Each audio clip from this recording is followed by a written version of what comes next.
everyone, and welcome back to my channel, Cute Little Things with Nancy. I am your host Nancy, and today I'll be working on the Simplicity pattern 8593, a 1940s vintage pattern, and I'll be working on letter number A. This is sizes small to large. Today I'll be working on size large.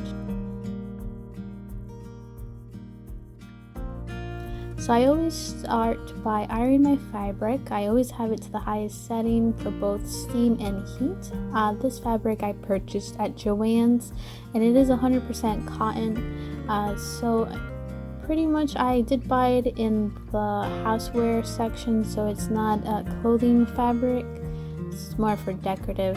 But I always like that area. I seem to always find more flattering patterns that I'm more attracted to.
So here I'm working on the stay stitch for the back. I always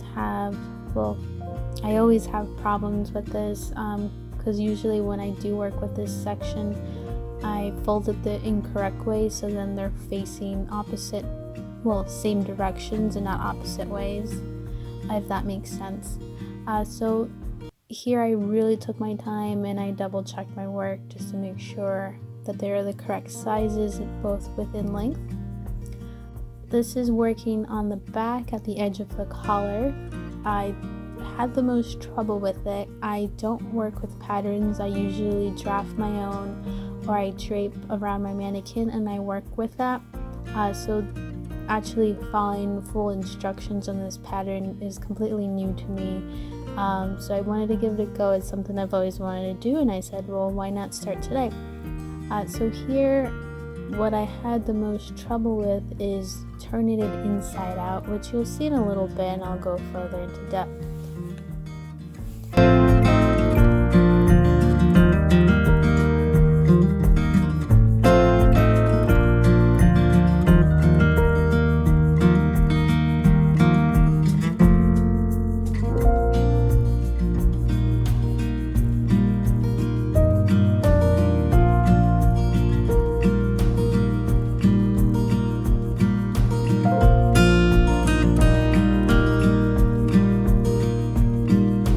So when I was turning it inside out here, as you see, it's what I had. It wasn't working. Something in my brain was just not clicking. Finally, I figured it out. My only issue that I did run across is I didn't cut far enough with it. So when I finally flattened it out, I just cut, and then that's out that little bulge that you see there. And then I was pretty easy from there. All I had to do was just sew around it, and that was it.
bias that combined for the shoulder.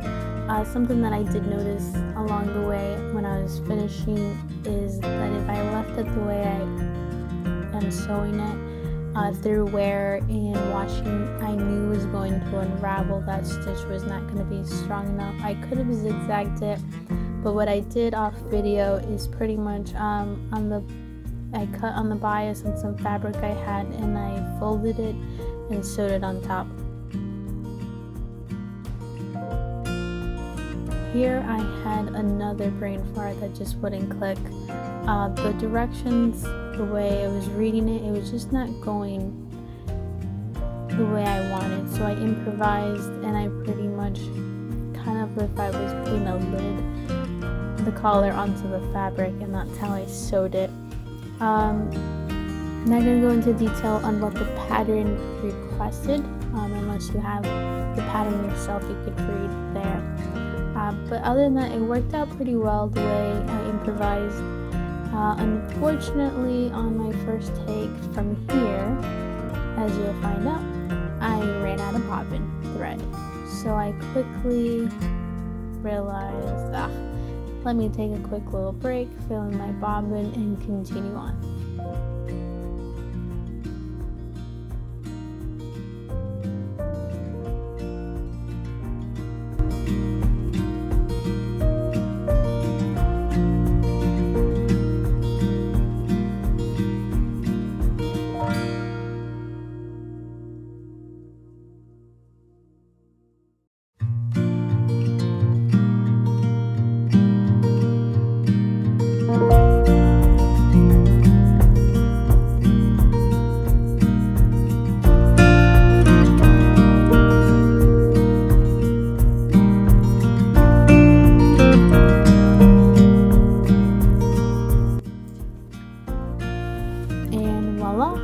Finished product.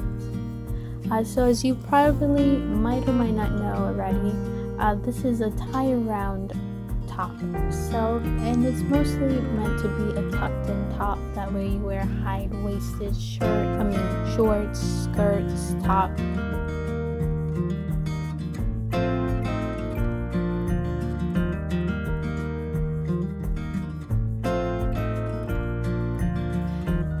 Other than that, it is a little tight on me, but enough for me to tie around. This is a mannequin, pretty much set to my measurements already, so this is how it will be fitting. I'm very proud and pleased with the way it came out, although as you might notice on the sides, it definitely shows cleavage, which you'll have to wear something underneath. Other than that, thank you so much for watching. I hope you have lots of fun sewing. See you soon. Bye!